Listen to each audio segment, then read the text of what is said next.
This is a question from somebody in the audience, and if you have a question, for the love of God, post it to me. I cannot stress that enough. Well, I think I have. I think it's become very apparent that me likey questions.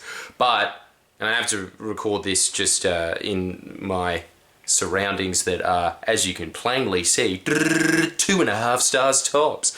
I'm in one of those places that are designed for international students where it's just like, they don't know that houses don't cost $700 a week, right? So I'm in one of those just because, what can I say, I'm Scottish. So please excuse the decor. But let's be honest, for this channel, it is a huge improvement. Otherwise, it's just the wall. Do you want to go back to that? That's up to you. Now, the question was, how do I bag a man? Oh, you came to the right place, honey, because as you may or may not have figured out, as I pretty much look like the doppelganger of Rachel Maddow, I'm a man, kind of. So I can help you out with that, I guess. I've got a few pieces of advice. Now, the first one is, think like a cave woman. Are you doing that? You're not, are you?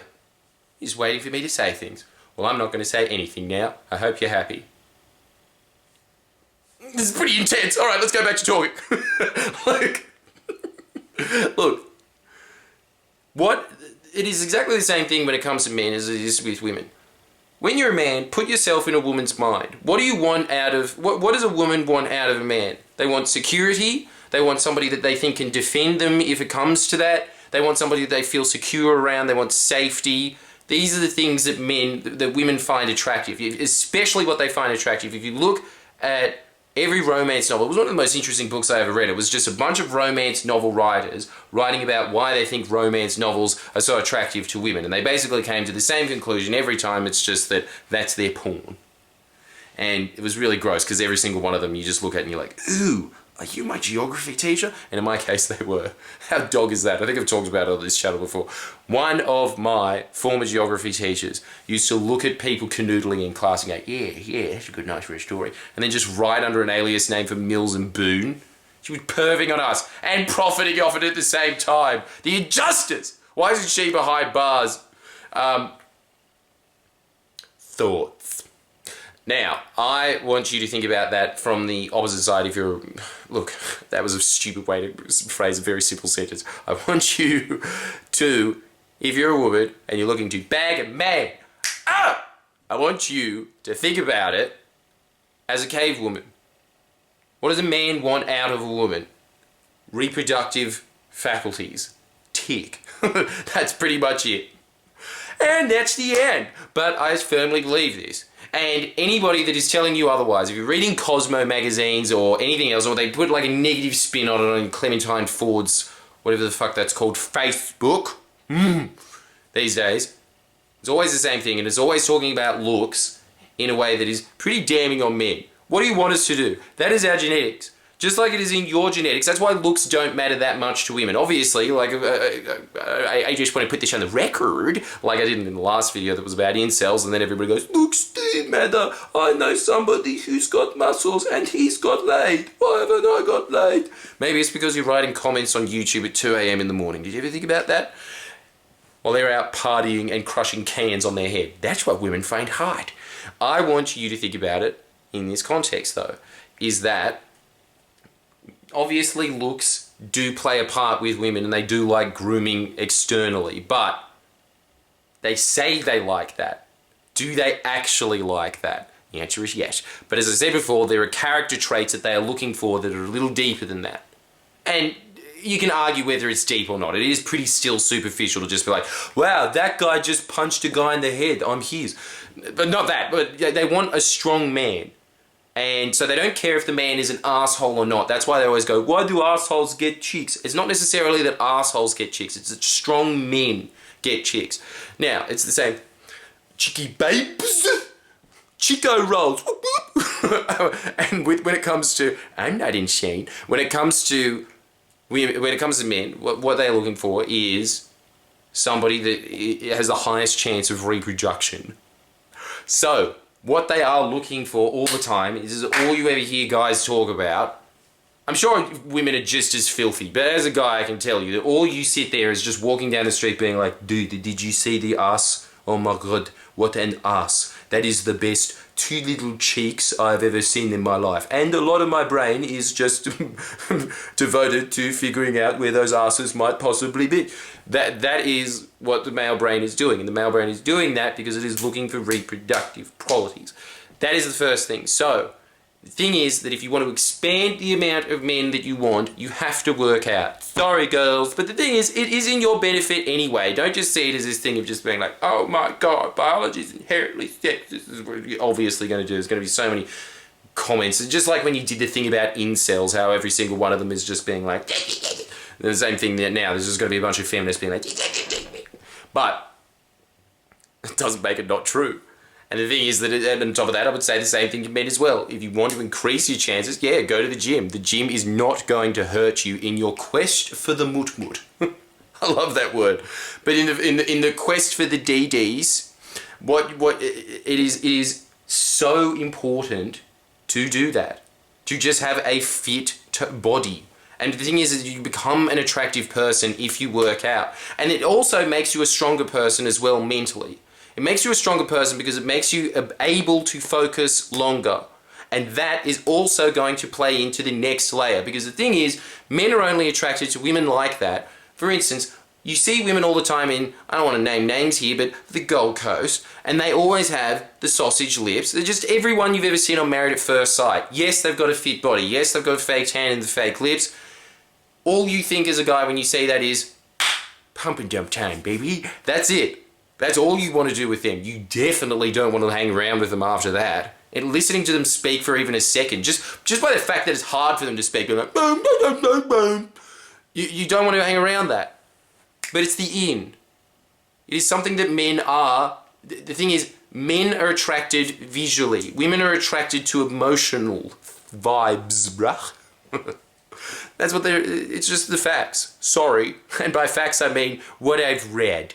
And so, yeah, it is the facts. Fuck you. And so, anyway, the thing is that the second part of that is, if you're looking for a long-term partner, first of all, to keep the long-term partner, I would strongly suggest that a thing that you would have to do is to maintain some level of fitness. Because the thing is that, unless your boyfriend has real low self-esteem, but if you're looking for those like alpha winner CEOs and shit like that, the thing is, if you're in high demand as a man, you will probably be dating a woman that is in high demand. And here's the thing, you're mostly responsible for that.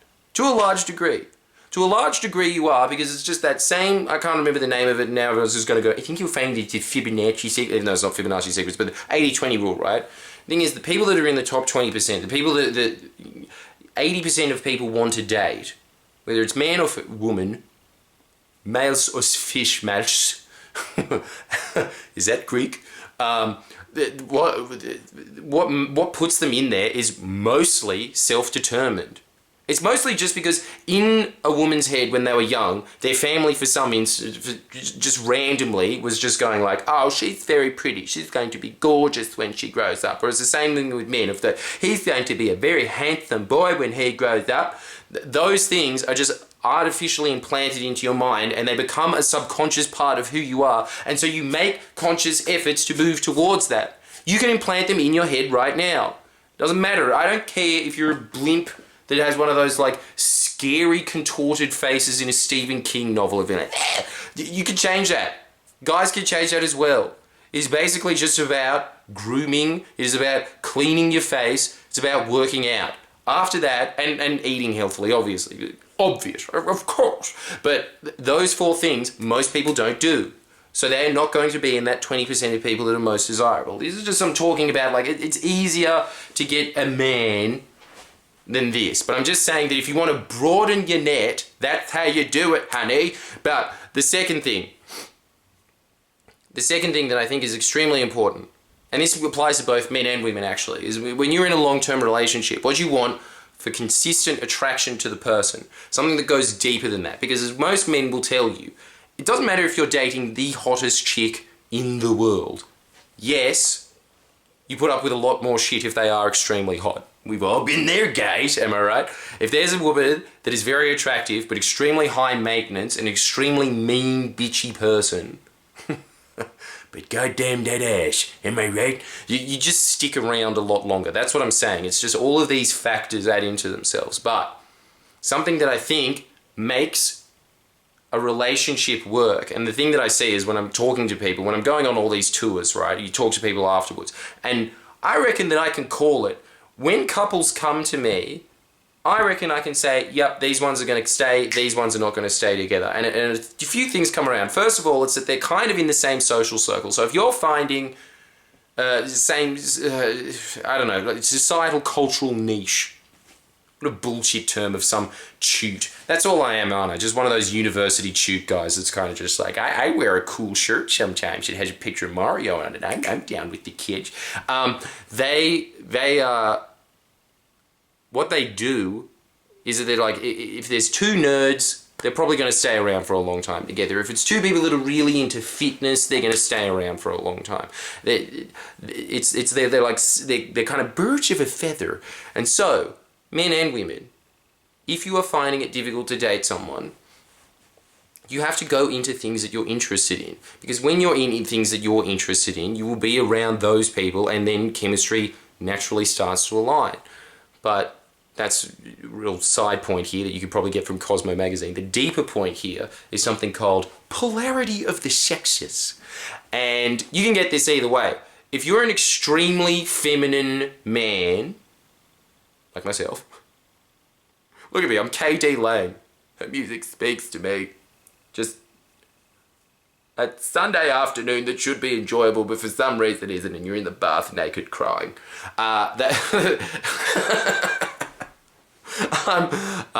Look, I'm more effeminate than most men are.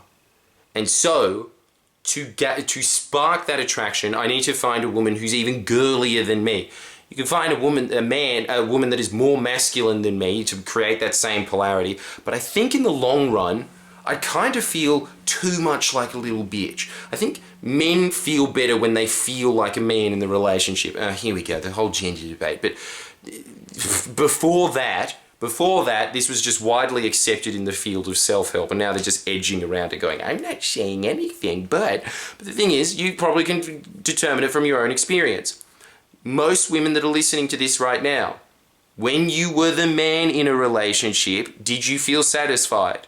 I'm going to guess no. You might have felt powerful for a while. You might have felt good like bossing some little putz around. It might have given you a little surge of power for a bit. But at the end of the day, did you feel really fulfilled? Now, what does it mean by being masculine and feminine? Well, a masculine energy, as expressed in David Data, is of this world. Whereas a woman's energy is a little more psychic. It's a little more flowy. And by that I mean that women, when you go back to caveman times, what were their jobs? Raising kids, that's the physical attraction part, and the other part was being social glue for the society. They were the thing that kept the tribe together. They were the things that made sure that everyone's relationships were okay, which is why to this day, most women are wired to be much more social than men. Women start getting depressed when they don't have any friends. That is not the main reason that men get depressed. They go like, I don't have any friends, but that's part of a bigger thing, which is that they feel like a loser because they're not on their path in life. A lot of guys that are lone wolves are some of the happiest men you will ever meet in your life, myself included. You know why? Because I have a path, and I have a very certain purpose in life. That is what makes men happy. What makes women happy is having strong, bonded communities and connections. They like that saying of just like, it takes a village to raise a baby. They like those things. So, that was the role of them. The role of men, what was it? Hunt, I guess war, that's kind of a hunt. All these Joe Rogan fans, that is not the same at all, dude. Hunting is animals, did you know that? And then the other thing is also building. Those were the roles that they had in traditional Neolithic societies. So, what does a man want out of the situation? They want, as I've said previously in a previous video, in two previous videos, and it got so much backlash, but here we are again. Let's dive right into that. As if this isn't going to get enough dislikes as it is. The other thing is that men want to be appreciated, women want to be understood. I stand by it. You can apply it in your own life right now. Go up to a woman, ask them how their day is. Sit there and listen and go, See how happy the woman gets. Because women, when they think about things, they think about it verbally. They kind of work, men think about things a lot inside their head, and then when they dwell on it in their little bat cave for 6 months, they come out and they go like, you could probably be nicer to me when we were at parties. That's what they do. They figure it out internally in their own head when they have a problem. Women, when they have a problem, want to express the problem and then they flesh it out while they're speaking. That's what men can't understand. And that's what women can't understand. Ooh, what a paradox. It makes perfect sense when you think about it. Whoa. And so, look, that happens, doesn't it? And then, look at these sausages. I've got natural ones. Who needs collagen, honey? Then, so when you're interacting with a man, the thing that is going to make them feel connected to you and feel appreciated is that if you show them appreciation. Now it gets more complicated because you're going to have to figure out if, they respond to like gifts as a form of appreciation or verbal praise or all of those, the other three that I can never remember, and then everyone always corrects me in the comments. God, it's just the same thing. This is just fucking Groundhog Day, isn't it? Won't let me stop! But that's what men want out of a long partner. And when you're in a date with a man that you find attractive, that is the thing that I think a lot of women make a mistake in. What a lot of women do is they overshare their life, because that's what women do to themselves. They're just like, oh, yeah, my problems, no, my mum's a bitch, and they just keep going like that. Whereas men in general want to talk about, if they're stupid, they want to talk about things like the footy and stuff like that. I mean, if they're a little bit smarter, they want to talk about, like, I don't know, music theory or something. But the thing is, they've always got a little autistic thing that they're just like, yeah, I really like that. And the thing is that women make the mistake of thinking that men want to talk about people. They're always just being like, I know these people and they're like this. And the woman is expecting the man to reciprocate with that. That's what I'm talking about when I say like understood. So women's kind of general pattern of talking is just like, my mum's a bitch because of this. And the woman goes, oh no, my mum's a bitch because of this and stuff. So men, the only way that they usually complain is if they complain about it in a funny way. That's about it. But to make a joke, to make it laughy. But guys that are usually friends are usually into the same things. Of just going, oh, Birds of the Dragons, do you think they've got a good thing this season? Can they really make it? They're talking about an event. Or if they're smarter, they're talking about an idea. But it is a thing that is external, because that is how the male brain works. The male brain gets set on a task when it works well, and there's destructive youths that do things that are naughty. Did you know graffiti sometimes isn't an art? And I would argue it never is. That they will be using that as a method of conversation and bonding. It's kind of, it's that same thing of just like in Savannah times, just being obsessed with hunting the boar. Always talking about the boar. Where's it going? Where do they go? Or building, just the deepest bonding sessions I ever have with my dad is because he's a renovator. That's what he does for a living. Is just talking to him about houses and doing them up, and then he will go on for fucking hours. Those are the things. You find out what a man's thing is, and you talk to them about it, and you be interested in it, and you praise them. That is how you get men to like you. Now, when it comes to women, it is a different ball game. Women want to feel good. They want to feel happy. They want to feel like they can say anything around you. They want to feel this feeling of safety and freedom at the same time. And you get that by basically being a stoner. But this isn't about that. It's about the ladies. Ooh, ooh, ooh, ooh, ooh. And when all the guys go and talk about how good it is to go to Chippendale boat dances at the Gold Coast for hen's nights. Has anyone done that? That just sounds fucked. Good day, ladies. You want to see me cock? Look.